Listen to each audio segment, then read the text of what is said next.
ربک لہو العزیز الرحیم، یقیناً اس میں ایک نشانی ہے مگر ان میں سے اکثر ماننے والے نہیں، اور حقیقت یہ ہے کہ تیرا رب زبردست بھی ہے اور رحیم بھی ہے۔ کذب اصحاب الایکۃ المرسلین، اصحاب الایکہ نے رسولوں کو جھٹلایا۔ اذ قال لهم شعیب الا تتقون، یاد کرو جب کہ شعیب علیہ السلام نے ان سے کہا تھا کیا تم ڈرتے نہیں ہو؟ انی لکم رسول امین، میں تمہارے لیے ایک امانت دار رسول ہوں۔ فاتقوا اللہ واطیعون، لہذا تم اللہ سے ڈرو اور میری اطاعت کرو۔ وما اسألکم علیہ من اجر، اس کام پر میں تم سے کوئی اجر نہیں مانگتا۔ ان اجری الا علی رب العالمین، میرا اجر تو رب العالمین کے ذمہ ہے۔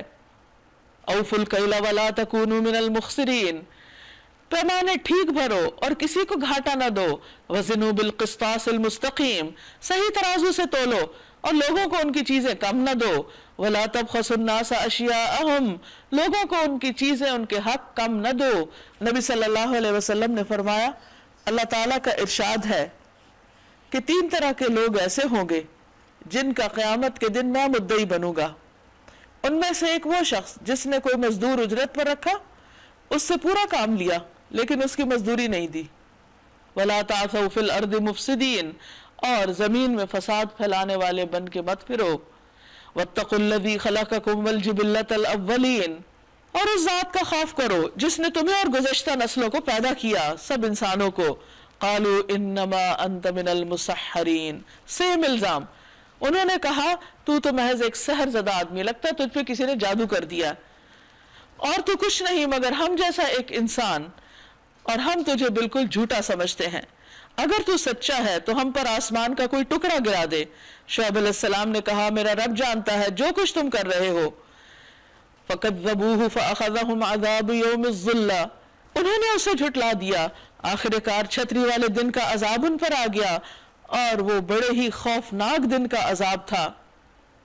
ان فی ذلک لآیہ وما کان اکثرهم مؤمنین وان ربک لہو العزیز الرحیم، یقیناً اس میں ایک نشانی ہے مگر ان میں سے اکثر لوگ ماننے والے نہیں، اور حقیقت یہ ہے کہ تیرا رب زبردست بھی ہے اور رحیم بھی ہے۔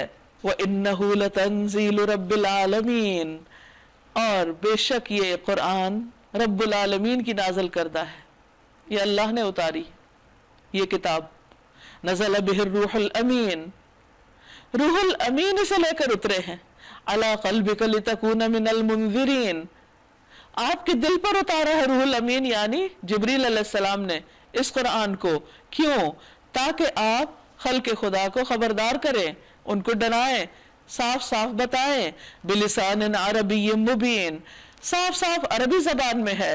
وَإِنَّهُ لَفِي زُبُرِ الْأَوَّلِينَ، اور اگلے لوگوں کی کتابوں میں بھی یہ موجود ہے، یعنی یہی تعلیم پچھلی کتابوں میں بھی تھی، یہ کوئی نئی باتیں لے کر نہیں آئی، بس اس کو بہترین طریقے سے اس نے اپنے اندر سمو لیا، پچھلی تعلیم کو بھی، اور جو کچھ اللہ سبحانہ وتعالیٰ نے اپنی نعمت اپنے بندوں پر ہمیشہ کے لیے تمام کرنی تھی، جو ان کو ہدایت دینی تھی، وہ سب کچھ اس کتاب میں ہے۔ اولم یکن لہم آیۃ ان یعلمہ علماء بنی اسرائیل، کیا ان اہل مکہ کے لیے یہ کوئی نشانی کم ہے کہ اسے علماء بنی اسرائیل جانتے ہیں؟ یعنی بنی اسرائیل کے علماء جو اللہ کی کتابوں کا مزاج سمجھتے ہیں، وہ اس بات سے واقف ہیں کہ جو تعلیم قرآن مجید میں دی جا رہی ہے وہ ٹھیک وہی تعلیم ہے جو پہلی آسمانی کتابوں میں تھی۔ وَلَوْ نَزَّلْنَاهُ عَلَى بَعْضِ الْأَعْجَمِينَ، اگر ہم اسے کسی اجمی پر بھی نازل کر دیتے اور یہ فصیح عربی کلام وہ ان کو پڑھ کر سناتا تب بھی یہ مان کر نہ دیتے، یعنی کہتے کہ اچھا یہ تو حضور صلی اللہ علیہ وسلم سنا رہے ہیں، ان کی تو زبان عربی ہے، اگر وہ سنا رہے تو کیا بڑی بات ہے، کوئی اجمی ہوتا، کوئی نان عرب ہوتا، وہ اگر یہ عربی بولتا پھر ہم مانتے بھی، بڑی بات کی اس نے، کوئی کمال ہے اس کا۔ فرمایا جنہوں نے نہیں ماننا تھا وہ تب بھی نہ مانتے۔ اس طرح ہم اس ذکر کو مجرموں کے دلوں میں سے گزارتے ہیں۔ لا یؤمنون بہ، وہ اس پر ایمان نہیں لاتے، حتی یروا العذاب العلیم، یہاں تک کہ عذاب علیم نہ دیکھ لیں۔ فیأتیہم بغتۃ وہم لا یشعرون، پھر جب وہ بے خبری میں ان پہ آ پڑتا ہے اس وقت وہ کہتے ہیں کیا ہمیں اب کچھ مہلت مل سکتی ہے؟ فیقولوا هل نحن منظرون فبعذابنا یستعجلون، تو کیا یہ لوگ ہمارے عذاب کے لیے جلدی مچا رہے ہیں؟ افرأیت ان متعناہم سنین، کیا آپ نے غور کیا کہ اگر ہم انہیں برسوں تک عیش کرنے کی مہلت بھی دے دیں، پھر وہ یہ چیز ان پر آ جائے جس سے انہیں ڈرایا جا رہا ہے، تو وہ سامان زیست، دنیا کا سامان جو ان کو ملا ہوا ہے، ان کے کس کام آئے گا؟ یعنی ان کو عذاب کی کیا جلدی ہے؟ اور آج یہ جو مطالبے کر رہے ہیں اگر یہ پورے کر دیے جائیں تو پھر ان کا دیکھیں کیا حال ہوتا ہے۔ وَمَا أَهْلَكْنَا مِنْ قَرْيَةٍ إِلَّا لَهَا مُنذِرُونَ، ہم نے کبھی کسی بستی کو اس کے بغیر ہلاک نہیں کیا کہ اس کے لیے خبردار کرنے والے حق کے نصیحت ادا کرنے کو موجود تھے اور ہم ظالم نہ تھے۔ وَمَا تَنَزَّلَتْ بِهِ الشَّيَاطِينُ، اور اس کتاب مبین کو شیاطین لے کر نہیں اترے۔ وَمَا يَنبَغِي لَهُمْ وَمَا يَسْتَطِيعُونَ، نہ یہ کام ان کو سجتا ہے۔ یعنی اتنا پاکیزہ کلام اور اتنے بہترین اس کے اندر جو احکامات ہیں، یہ شیطان کے تو سراسر اپوزٹ جاتے ہیں، اس کے تو خلاف جاتی ہیں یہ باتیں۔ بھلا وہ ایسی باتیں کیوں نازل کرے؟ کیونکہ ان کا یہ اعتراض تھا نا کہ یہ محمد صلی اللہ علیہ وسلم نے یا خود لکھ لی ہے یا پھر کسی شیطان نے آپ کی مدد کی، تو شیطان ایسا کام کر ہی نہیں سکتے، نہ یہ کام ان کو سجتا ہے اور نہ ہی وہ ایسا کر سکتے ہیں۔ وہ تو اس کی سماعت تک سے دور رکھے گئے نہیں، جب یہ نازل ہو رہا ہوتا ہے تو کسی کو قریب پھٹکنے کا بھی یارہ نہیں ہوتا۔ پس اے محمد صلی اللہ علیہ وسلم، اللہ کے ساتھ کسی دوسرے کو معبود نہ پکاریے، ورنہ آپ بھی سزا پانے والوں میں شامل ہو جائیں گے۔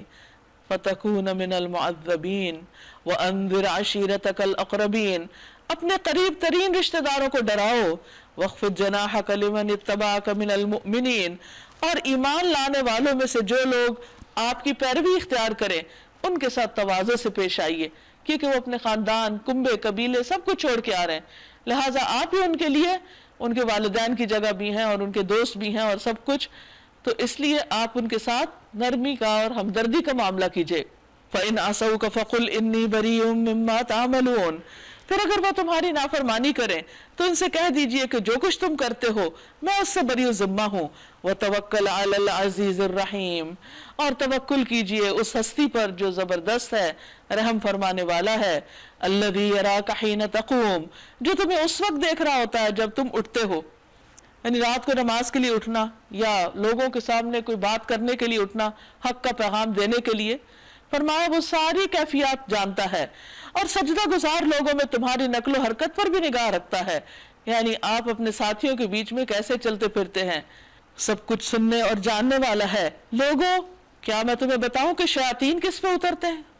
پیغمبر پہ نہیں، ہر جال ساز بدکار پر اترتے ہیں، جو سنی سنائی باتیں کانوں میں پھونکتے ہیں اور ان میں سے اکثر جھوٹے ہوتے ہیں۔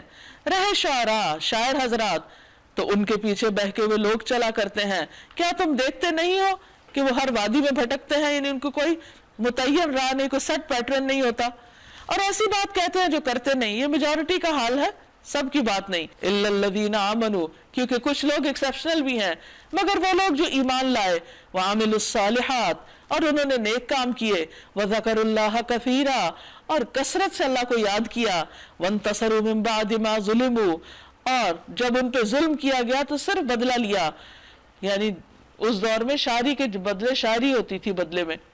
وَسَيَعْلَمُ الَّذِينَ ظَلَمُوا أَيَّ مُنقَلَبٍ يَنقَلِبُونَ، اور ظلم کرنے والوں کو عنقریب معلوم ہو جائے گا کہ وہ کس انجام سے دوچار ہوتے ہیں۔ یعنی دنیا میں یہ سلسلہ ہمیشہ نہیں چلتا رہے گا، جو اچھا کرے گا وہ بھی اپنے انجام کو پہنچے گا اور جو برا کرے گا وہ بھی اپنے انجام کو پہنچے گا۔ سورۃ النمل، نمل کہتے ہیں چیونٹی کو۔ چیونٹی اللہ کی بہت ہی بہترین مخلوق ہے، اللہ کی حمد و ثنا کرتی ہے، اللہ کا ذکر کرتی ہے، نیکی کا کام کرنے والوں کے لیے دعائیں کرتی ہے، اس لیے چیونٹی کو مارنے سے منع کیا گیا ہے۔ بسم اللہ الرحمن الرحیم، طاسین، طاسین، تلک آیات القرآن و کتاب مبین، یہ آیات ہے قرآن اور کتاب مبین کی، یعنی ایسی کتاب جو حق و باطل کا فرق کھول کے رکھ دیتی ہے۔ ہدی و بشریٰ للمؤمنین، ہدایت اور خوشخبری مومنوں کے لیے، یعنی راہ بھی دکھاتی ہے اور جو اس راہ پہ چلے اس کے لیے گڈ نیوز بھی ہیں۔ کوئی کتاب پڑھنے پر آپ کو گڈ نیوز نہیں ملتی کہ جو آپ کو کہے کہ اچھا اگر آپ یہ کتاب پڑھیں گے تو آپ کے لیے خوشخبری ہے۔ کس بات کی خوشخبری؟ زیادہ سے زیادہ کوئی یہ کہہ سکتا ہے کہ ہاں جی اس سے آپ کو فلاں فلاں چیزیں سیکھنے کو ملیں گی، لیکن یہ کتاب جو راہ دکھاتی ہے وہ سب سے درست اور اجر عظیم کی راہ ہے، وہ بہترین مستقبل کی راہ ہے، سیکیور مستقبل، کہ جس میں انسان کو کسی قسم کی پھر کوئی پریشانی نہیں ہوگی۔ الذین یقیمون الصلاۃ، کون ہے وہ لوگ؟ جو مومن ہیں، جو نماز قائم کرتے ہیں، ویؤتون الزکوٰۃ، اور زکوٰۃ ادا کرتے ہیں، وہم بالآخرۃ ہم یوقنون، اور وہ آخرت پر یقین رکھتے ہیں، پورا پورا یقین۔ ان الذین لا یؤمنون بالآخرۃ زینا لہم اعمالہم فہم یعمہون، حقیقت یہ ہے کہ جو لوگ آخرت کو نہیں مانتے ان کے لیے ہم نے ان کے کرتوتوں کو خوشنما بنا دیا ہے، یعنی ان کے اعمال ان کے لیے بڑے خوبصورت بن گئے ہیں اور اس میں وہ خوش ہیں دنیا کے غلط کام کر کے۔ اولئک الذین لہم سوء العذاب وہم فی الآخرۃ ہم الاخسرون، لیکن یہ خوشیاں اور یہ رونقیں چند دن کی ہیں، یہ بھٹکتے ہیں، اور پھر کیا ہوگا؟ یہ وہ لوگ ہیں جن کے لیے بری سزا ہے، اور آخرت میں یہی سب سے زیادہ خسارے میں رہنے والے۔ دو طرح کے لوگ اس دنیا میں رہتے ہیں، ایک وہ جو آخرت کو سامنے رکھ کے سفر طے کر رہے ہیں، اور دوسرے وہ جو آخرت کو بھول کے اپنے کام کرتے ہیں دنیا میں۔ تو دونوں کے رویے میں، عمل میں فرق ہے اور انجام بھی فرق ہے۔ وَإِنَّكَ لَتُلَقَّى الْقُرْآنَ مِن لَّدُنْ حَكِيمٍ عَلِيمٍ، اور اے محمد صلی اللہ علیہ وسلم بلا شبہ تم پر یہ قرآن ایک حکیم اور علیم ہستی کی طرف سے ہے، اس کی طرف سے آپ پا رہے ہیں، آپ کو تلقی کی جا رہی ہے۔ اذ قال موسیٰ لأہلہ، جب موسیٰ علیہ السلام نے اپنے گھر والوں سے کہا، انی آنست نارا، مجھے ایک آگ دکھائی دی ہے، مجھے آگ سی نظر آئی ہے۔ یہ کب کی بات ہے؟ جب وہ 10 سال مدین میں گزار کر واپس مصر جا رہے تھے۔ سآتیکم منہا بخبر او آتیکم بشہاب قبس لعلکم تصطلون، میں ابھی تو یا وہاں سے کوئی خبر لے کر آتا ہوں یا کوئی انگارہ چن لاتا ہوں تاکہ تم لوگ گرم ہو سکو، کیونکہ رات کا وقت تھا اور صحرا جو تھا وہ بہت ہی سخت ٹھنڈا تھا، تو ان کے گھر والے جو ساتھ تھے وہ ٹھٹر رہے تھے، تو کہا کہ میں ابھی آگ لے کر آتا ہوں تو تم اپنے آپ کو تاپ لو۔ وہاں جو پہنچے تو ندا آئی کہ مبارک ہے وہ جو اس آگ میں ہے اور جو اس کے ماحول میں ہے، پاک ہے اللہ سب جہان والوں کا پروردگار، کیونکہ وہ آگ نہ تھی بلکہ رب کی تجلی تھی۔ اے موسیٰ یہ میں ہوں اللہ زبردست اور دانا۔ وَأَلْقِ عَصَاكَ، اور پھینک تو ذرا اپنی لاٹھی۔ جو ہے کہ موسیٰ علیہ السلام نے دیکھا لاٹھی سانپ کی طرح بل کھا رہی ہے تو پیٹ پھیر کر بھاگا اور پیچھے مڑ کے بھی نہ دیکھا۔ ظاہر تنہا بھی تھے، رات کا وقت، اور بالکل اچانک یہ ساری صورتحال پیش آ گئی۔ اے موسیٰ ڈرو نہیں، میرے حضور رسول ڈرا نہیں کرتے، الا یہ کہ کسی نے قصور کیا ہو، پھر اگر برائی کے بعد اس نے بھلائی سے اپنے فعل کو بدل لیا تو میں معاف کرنے والا مہربان ہوں۔ یعنی موسیٰ علیہ السلام کو فکر تھی ان کے ہاتھ سے جو قبطی بلا ارادہ قتل ہو گیا تھا، تو فرمایا کہ جس سے غلطی اچانک ہو جائے تو اس پر میں معاف کرنے والا ہوں، پھر اگر اس برائی کے بعد اس نے بھلائی سے اپنے فعل کو بدل لیا تو میں معاف کر دوں۔ یعنی انسان سے بھول چوک ہو جاتی، غلطی ہو جاتی، غلطی کرنے کے بعد اگر کوئی شخص توبہ کر لیتا ہے تو اللہ تعالیٰ معاف فرما دیتا ہے۔ وَأَدْخِلْ يَدَكَ فِي جَيْبِكَ، اور اپنا ہاتھ ذرا گریبان میں ڈالو، چمکتا ہوا نکلے گا بغیر کسی تکلیف کے۔ یہ 2 نشانیاں 9 نشانیوں میں سے ہیں، فرعون اور اس کی قوم کی طرف لے جانے کے لیے۔ وہ بڑے بد کردار لوگ ہیں، قوماً فاسقین، بہت نافرمان۔ مگر جب ہماری کھلی کھلی نشانیاں ان لوگوں کے سامنے آئیں تو انہوں نے کہا یہ تو کھلا جادو ہے۔ انہوں نے سراسر ظلم اور غرور کی راہ سے نشانیوں کا انکار کیا، حالانکہ دل ان کے قائل ہو چکے تھے۔ اب دیکھ لو کہ ان مفسدوں کا انجام کیا ہوتا ہے۔ دوسری طرف ہم نے داؤد علیہ السلام، سلیمان علیہ السلام کو علم عطا کیا، اور انہوں نے کہا الحمدللہ الذی فضلنا علی کثیر من عبادہ المؤمنین، اس خدا کا شکر جس نے ہم کو اپنے بہت سے مومن بندوں پر فضیلت عطا کی۔ یعنی اور بھی بڑے ایمان والے تھے لیکن اس نے ہمیں چنا اور یہ خاص علم عطا کیا۔ داؤد علیہ السلام کی عبادت بہترین عبادت تھی۔ رسول اللہ صلی اللہ علیہ وسلم نے فرمایا اللہ کے نزدیک روزے کا سب سے پسندیدہ طریقہ داؤد علیہ السلام کا طریقہ تھا۔ وہ ایک دن روزہ رکھتے اور ایک دن بغیر روزے کے رہتے، اور اللہ کے نزدیک نماز کا سب سے پسندیدہ طریقہ داؤد علیہ السلام کی نماز کا طریقہ تھا، وہ آدھی رات تک سوتے اور 1/3 رات میں عبادت کرتے، پھر بقیہ چھٹے حصے میں دوبارہ سوتے. یعنی بار بار سونا اور اٹھنا اپنے نفس کے خلاف جانا ہے. اسی طرح ایک دن کھانا اور ایک دن نہ کھانا یہ بھی نفس کے خلاف جانا ہے، تو اس میں زیادہ پھر اجر ہے. وَوَرِثَ سُلَيْمَانُ دَاوُود، اور داؤد علیہ السلام کے وارث سلیمان علیہ السلام ہوئے. وقال، اور اس نے کہا، کس نے؟ سلیمان علیہ السلام نے، یا ایھا الناس، اے لوگو، علمنا منطق الطیر، ہمیں پرندوں کی بولیاں سکھائی گئی ہیں. آج تک آپ دیکھیں کہ اس علم میں کوئی دوسرا شریک نہیں ہو سکا. سلیمان علیہ السلام پرندے، جانور، چونٹیاں یہ جب آپس میں بھی بات کرتے تھے تو وہ سمجھ جاتے تھے کہ بات کیا ہو رہی ہے. وَأُوتِينَا مِن كُلِّ شَيْءٍ، اور ہمیں ہر طرح کی چیزیں دی گئی ہیں، یعنی جن کی ہمیں ضرورت ہے اپنا کام کاج چلانے کے لیے. إِنَّ هَذَا لَهُوَ الْفَضْلُ الْمُبِينُ، بے شک یہ بہت ہی نمایاں فضل ہے، یعنی جس کو اللہ تعالیٰ پرندوں کی زبان سکھا دے اور ہر طرح کے وسائل عطا کر دے. اور یہ پیغمبر بھی تھے، تو اس سے پتہ چلتا ہے کہ ضروری نہیں کہ جو شخص دین کی طرف آئے دنیا اس پر حرام ہو جائے. سلیمان علیہ السلام کے لیے جن اور انسانوں اور پرندوں کے لشکر جمع کیے گئے تھے. اتنی بڑی فوج تھی ان کی، اور وہ پورے ضبط میں رکھے جاتے تھے، کنٹرول تھے. ایک مرتبہ وہ ان کے ساتھ کوچ کر رہے تھے، یہاں تک کہ جب یہ سب چیونٹیوں کی وادی میں پہنچے تو ایک چیونٹی نے کہا، اے چیونٹیوں، اپنے بلوں میں گھس جاؤ، کہیں ایسا نہ ہو سلیمان اور اس کا لشکر تمہیں کچل ڈالیں اور انہیں خبر بھی نہ ہو. اس سے آپ اندازہ لگائیں کہ چیونٹی کے اندر کس قدر سمجھ، عقل اور اپنے ماحول کو سمجھنے کی صلاحیت ہے. اور پھر یہ ہے کہ کتنی خیرخواہی تھی اس کی اپنی قوم کے ساتھ. لگتا کہ کوئی لیڈر تھی ان کی، تو اس نے کہا کہ تم فوراً اپنی جگہ پہ چلو ورنہ تم ختم نہ ہو جاؤ. اگر جانوروں کے لیڈر اتنے خیرخواہ ہیں اپنی قوم کے ساتھ، تو انسانوں کے لیڈرز کو کیسے ہونا چاہیے. اور دوسری بات یہ ہے کہ اگر اللہ تعالیٰ ہمیں نہ بتاتے تو شاید ہمیں نہ پتا ہوتا کہ چیونٹیاں بھی آس پاس کی گواہ ہیں. دیکھیں جب وہ گزر رہی ہوتی ہیں یا کبھی ہمارے اوپر چڑھ جاتی ہیں یا کوئی کسی کھانے کو لگ جاتی تو ہم سمجھتے ہیں کہ شاید انہیں نہیں پتا، مارو ان کو، لیکن وہ دیکھ رہی ہوتی ہیں کہ آس پاس کیا ہو رہا ہے. تو بہت سی ایسی مخلوق ہے جو ہم پر یا ہمارے خلاف اللہ پاک کے ہاں گواہی دے گی جا کے. تو سلیمان علیہ السلام کے لیے جن اور انسان اور پرندوں کے لشکر جمع کیے گئے تھے، وہ پورے ضبط یعنی کنٹرول میں رکھے جاتے تھے. اور ایسا لشکر تو کسی کا بھی نہیں تھا کہ جس میں اتنی ورائٹی ہو. ایک مرتبہ وہ ان کے ساتھ کوچ کر رہا تھا، یہاں تک کہ جب یہ سب چیونٹیوں کی وادی میں پہنچے تو ایک چیونٹی نے کہا، چیونٹیوں اپنے بلوں میں گھس جاؤ، ایسا نہ ہو کہ سلیمان اور اس کے لشکر تمہیں کچل ڈالیں اور انہیں خبر بھی نہ ہو.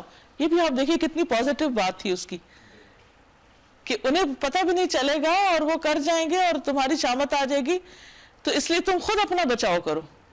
ہم عام طور پر جب کوئی مسئلہ ہوتا ہے تو دوسرے کو بلیم کر کے خود اپنے آپ کو وہیں چھوڑ دیتے ہیں. تو یہ بہت ہی خوبصورت سبق ہے سیکھنے کا. فَتَبَسَّمَ ضَاحِكًا مِّن قَوْلِهَا، سلیمان علیہ السلام کو چونکہ بات سمجھ آ رہی تھی، آواز بھی آ رہی تھی جبکہ باقی کسی کو بھی نہیں، تو وہ مسکراتے ہوئے ہنس پڑے کہ یہ کیسی عقل مند اور سمجھدار مخلوق ہے. اور ایک دم رب کا شکر ادا کیا. وقال رب اوزعنی ان اشکر نعمتک التي انعمت علی وعلی والدی وان اعمل صالحا ترضى وادخلنی برحمتک فی عبادک الصالحین.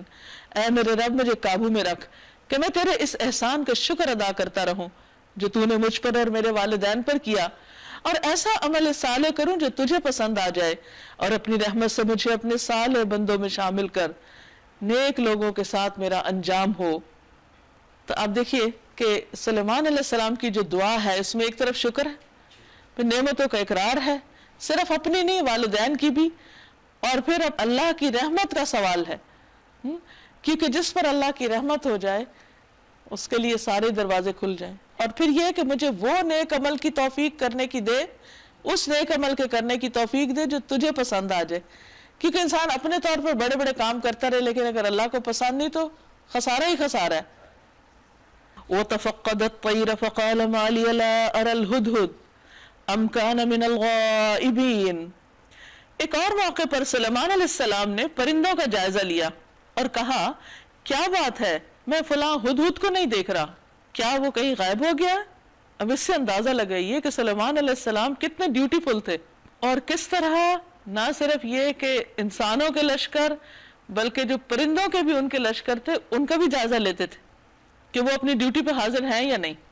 لیکن آج آپ دیکھیے کہ ہمارے اداروں میں کیا ہوتا ہے، بڑوں کو کتنا پتا ہوتا ہے کہ کون آیا کون نہیں آیا، یا اس کے کیا مسائل ہیں، کیا وجوہات ہیں۔ تو ایک اچھے لیڈر کی پہچان کیا ہے کہ وہ اپنے جو سب آرڈینیٹس ہیں یا جو اس کے ماتحت کام کر رہے ہیں ان کی خبر گیری کرے، ان کے حالات کو جانے، اگر ان کی کوئی مشکل ہے تو اس میں مدد کرے، اور اگر کوئی جینوئن ریزن ہے تو اس کا بھی اس کو معلوم ہو۔ تو کہتے ہیں کہ وہ کیوں ایبسنٹ ہے، لَأُعَذِّبَنَّهُ عَذَابًا شَدِيدًا أَوْ لَأَذْبَحَنَّهُ أَوْ لَيَأْتِيَنِّي بِسُلْطَانٍ مُبِينٍ، میں اسے سخت سزا دوں گا یا ذبح کر دوں گا۔ اتنی بڑی بات کہ وہ ایبسنٹ ہے تو ذبح ہی کر دوں گا، کیونکہ ایک شخص کا ایبسنٹ ہونے کا مطلب یہ ہے کہ باقی سب کو بھی راہ مل گئی کہ وہ جو چاہے کریں۔ تو ڈیوٹی پر حاضر نہ ہونا اور بغیر بتائے بلا اجازت چھٹی کر لینا یہ بہت بڑی بات ہے۔ اَوْ لَيَأْتِيَنِّي بِسُلْطَانٍ مُبِينٍ، یا اسے میرے سامنے کوئی معقول وجہ پیش کرنی ہوگی، کو اپنا عذر بتانا ہوگا۔ فَمَكَثَ غَيْرَ بَعِيدٍ، تھوڑی ہی دیر گزری تھی، فَقَالَ أَحَطْتُ بِمَا لَمْ تُحِطْ بِهِ، کہ اس نے آ کر کہا، ہدہد آ گیا، کہا میں نے وہ معلومات حاصل کی ہیں جو آپ کے علم میں نہیں ہیں، میں آج کوئی نئی خبر لے کر آیا ہوں۔ وَجِئْتُكَ مِن سَبَإٍ بِنَبَإٍ یقین، اور میں سبا کے متعلق یقینی اطلاع لے کر آیا ہوں۔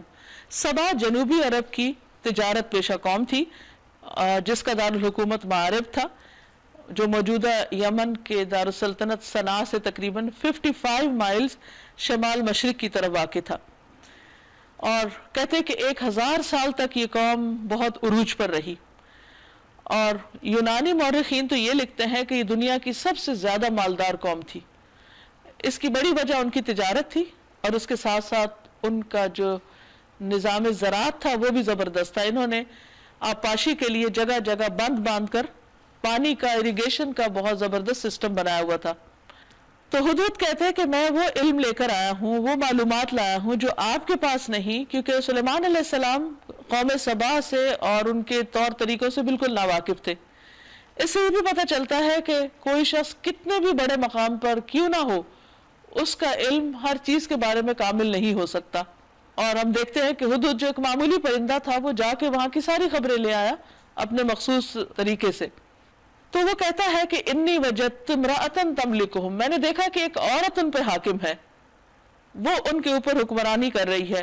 وَأُوتِیَتْ مِن كُلِّ شَيْءٍ، اور اس کو ہر چیز دی گئی ہے، یعنی ہر طرح کے ساز و سامان اس کے پاس ہیں جس سے حکومت چلائی جا سکتی ہے۔ وَلَهَا عَرْشٌ عَظِيمٌ، اور اس کا تخت بھی بہت بڑا ہے۔ میں نے دیکھا کہ وہ اور اس کی قوم اللہ کی بجائے سورج کے آگے سجدہ کرتی ہے۔ سورج نظر آنے والے آبجیکٹس میں سے بہت ہی روشن اور بہت نمایاں ہے، جو کسی سے بھی چھپا ہوا نہیں۔ تو شیطان نے ان کا یہ عمل بڑا خوشنما بنا دیا ہے۔ وَزَيَّنَ لَهُمُ الشَّيْطَانُ أَعْمَالَهُمْ فَصَدَّهُمْ عَنِ السَّبِيلِ، اب یہ کون کہہ رہا ہے؟ ہدہد کہہ رہا ہے، ایک پرندہ کہہ رہا ہے۔ ہم سمجھتے پرندوں کو کیا عقل، یہ ایسے چہچہا رہے ہیں، حالانکہ ان کے چہچانے میں بھی اللہ کی ایک حمد ہوتی ہے، اللہ تعالیٰ کا ذکر ہوتا ہے، اور وہ بھی اپنے کسی کام پہ کسی مشن پہ ہوتے ہیں، ہم نہ جانے تو یہ ہماری جہالت ہے۔ بہرحال وہ کہتے ہیں کہ شیطان نے ان کے اعمال خوبصورت بنا دی اور وہ شرک کر رہے ہیں، اور اس نے ان کو سیدھے رستے سے روک رکھا ہے۔ فَهُمْ لَا يَهْتَدُونَ، تو وہ ہدایت نہیں پاتے، ان کو صحیح رستہ نظر نہیں آ رہا، ان کی آنکھوں پہ پردہ پڑ گیا ہے۔ اللہ يَسْجُدُوا لِلَّهِ الَّذِي يُخْرِجُ الْخَبْءَ فِي السَّمَاوَاتِ وَالْأَرْضِ، کہ اس خدا کو سجدہ کریں جو آسمان اور زمین کی پوشیدہ چیزیں نکالتا ہے۔ وَيَعْلَمُ مَا تُخْفُونَ وَمَا تُعْلِنُونَ، وہ سب کچھ جانتا ہے جسے تم لوگ چھپاتے اور ظاہر کرتے ہو۔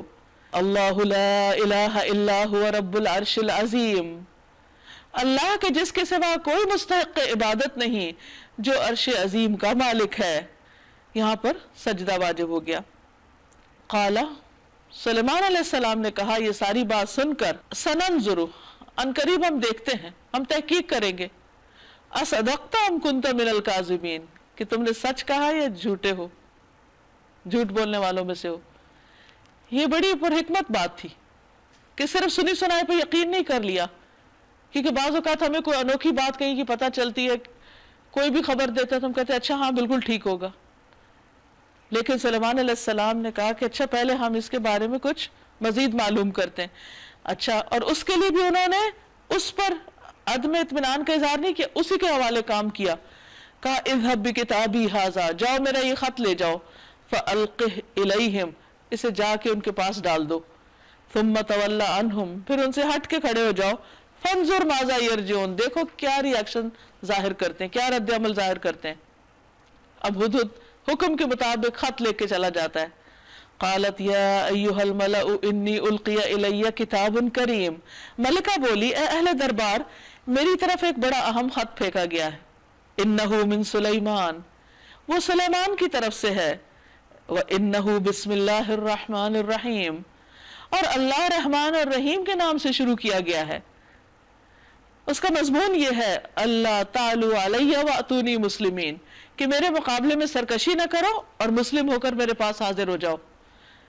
چند لفظ، نبی صلی اللہ علیہ وسلم نے فرمایا کہ خیر الکلام ما قل و دل، بہترین کلام وہ ہے جو تھوڑا ہو، کم لفظوں میں ہو اور دلیل کے ساتھ ہو۔ اب یہاں انہوں نے کوئی تمہید نہیں باندھی، کچھ نہیں، بسم اللہ لکھی اور اس کے بعد مقصد بتا دیا کہ مسلمان ہو جاؤ، شیطان کی پوجا چھوڑ دو، سورج کو مت پوجو، یہ ساری تفصیلات نہیں کہیں، بس اللہ کی طرف آ جاؤ۔ قالت یا ایھا الملأ افتونی فی امری، خط سنا کے ملکہ نے کہا اے سرداران قوم، میرے اس معاملے میں مجھے مشورہ دو، میں کسی معاملے کا فیصلہ تمہارے بغیر نہیں کرتی۔ یہ بھی ایک اچھے حاکم کی نشانی ہے کہ وہ اپنے متعلقین سے مشورہ کرتا ہے۔ انہوں نے جواب دیا ہم طاقتور اور لڑنے والے لوگ ہیں، آگے فیصلہ آپ کے ہاتھ میں ہے، الٹیمیٹ اتھارٹی آپ ہیں، آپ بتائیں گی کیا کرنا ہے، آپ خود دیکھ لیں کہ آپ کو کیا حکم دینا ہے۔ ملکہ نے کہا بادشاہ جب کسی ملک میں گھس آتے ہیں تو اسے خراب اور اس کے عزت والوں کو ذلیل کرتے ہیں، تو میں اپنی قوم کو ذلیل نہیں کرنا چاہتی، یہی کچھ وہ کیا کرتے ہیں۔ میں ان لوگوں کی طرف ایک ہدیہ بھیجتی ہوں، پھر دیکھتی ہوں کہ میرے ایلچی کیا جواب لے کر پلٹتے ہیں۔ اب آپ دیکھیے کہ اس نے مشورہ کیا، لیکن انہوں نے کہا بس ہم لڑنے والے لوگ ہیں، اس کے علاوہ کچھ نہیں کہا۔ لیکن ملکہ نے ان کی رائے پہ کوئی کان نہیں دھرا، بلکہ ایک اور تدبیر کی کہ اچھا میں پہلے جانچتی ہوں کہ وہ کس قسم کے لوگ ہیں، کس قدر سمجھدار عورت تھی۔ جب وہ ملکہ کا سفیر سلیمان علیہ السلام کے ہاں پہنچا تو اس نے کہا کیا تم لوگ مال سے میری مدد کرنا چاہتے ہو؟ جو کچھ خدا نے مجھے دے رکھا ہے وہ اس سے بہت زیادہ ہے جو تمہیں دیا ہے، تمہارا ہدیہ تمہیں کو مبارک رہے، یعنی ہم تم سے کوئی مال نہیں چاہتے۔ اے سفیر واپس جا اپنے بھیجنے والوں کی طرف، ہم ان پر ایسے لشکر لے کر آئیں گے جس کا وہ مقابلہ نہ کر سکیں گے، اور ہم انہیں ایسی ذلت کے ساتھ وہاں سے نکالیں گے کہ خوار ہو جائیں گے۔ سلیمان علیہ السلام نے کہا اے اہل دربار، تم میں سے کون اس کا تخت میرے پاس لاتا ہے قبل اس کے کہ وہ لوگ مطیع ہو کر میرے پاس حاضر ہوں؟ جنوں میں سے کبھی ہیکل نے عرض کیا میں اسے حاضر کر دوں گا قبل اس کے کہ اپنی جگہ سے آپ اٹھے، میں اس کی طاقت رکھتا ہوں اور امانت دار ہوں۔ جس شخص کے پاس کتاب کا علم تھا وہ بولا آپ کی پلک جھپکنے سے پہلے میں اسے لائے دیتا ہوں۔ اس سے اندازہ لگائیں کہ سلیمان علیہ السلام کے پاس جو لشکر تھے ان میں کیسے کیسے طاقتور صاحب علم تھے، اور ان سب پر سلیمان علیہ السلام کا کنٹرول بھی تھا، وہ ان کی بات بھی سنتے تھے، ان کے حکم کے تابع تھے۔ بہرحال جو ہی کہ سلیمان علیہ السلام نے وہ تخت اپنے پاس رکھا ہوا دیکھا، وہ پکار اٹھے ھذا من فضل ربی، یہ میرے رب کا فضل ہے، یہ اس کی عنایت ہے مجھ پر۔ کہیں کچھ غرور نہیں تھا ان کے اندر، اتنا کچھ پا کر بھی، تاکہ وہ مجھے آزمائے کہ میں شکر کرتا ہوں یا کافر نعمت بن جاتا ہوں، کس قدر عاجزی ہے ان کے اندر۔ اور جو کوئی شکر کرتا ہے اس کا شکر اس کے اپنے ہی لیے مفید ہے، ورنہ کوئی ناشکری کرے تو میرا رب بے نیاز اور اپنی ذات میں آپ بزرگ ہے۔ سلیمان علیہ السلام نے کہا انجان طریقے سے اس کا تخت اس کے سامنے رکھ دو اور دیکھیں کہ وہ صحیح بات تک پہنچتی ہے یا ان لوگوں میں سے جو راہ راست نہیں پاتے۔ ملکہ جب حاضر ہوئی تو اس سے کہا گیا کیا تیرا تخت ایسا ہی ہے؟ وہ کہنے لگی یہ تو گویا وہی ہے۔ پہچان گئی، ہم تو پہلے ہی جان گئے تھے اور ہم نے سر اطاعت جھکا دیا تھا یا ہم مسلم ہو چکے تھے۔ اس کو ایمان لانے سے جس چیز نے روک رکھا تھا وہ ان معبودوں کی عبادت تھی جنہیں وہ اللہ کے سوا پوچھتی تھی، کیونکہ وہ ایک کافر قوم سے تھی، یعنی جس قوم میں وہ پیدا ہوئی وہی اس کی سوچ تھی۔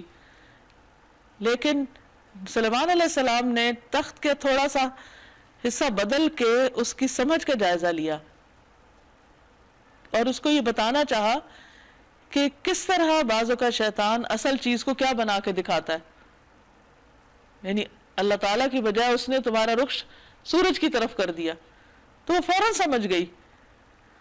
اس سے کہا گیا کہ محل میں داخل ہو۔ اس نے جو دیکھا تو سمجھی کہ پانی کا حوض ہے اور اترنے کے لیے اس نے اپنے پائنچے اٹھا لیے۔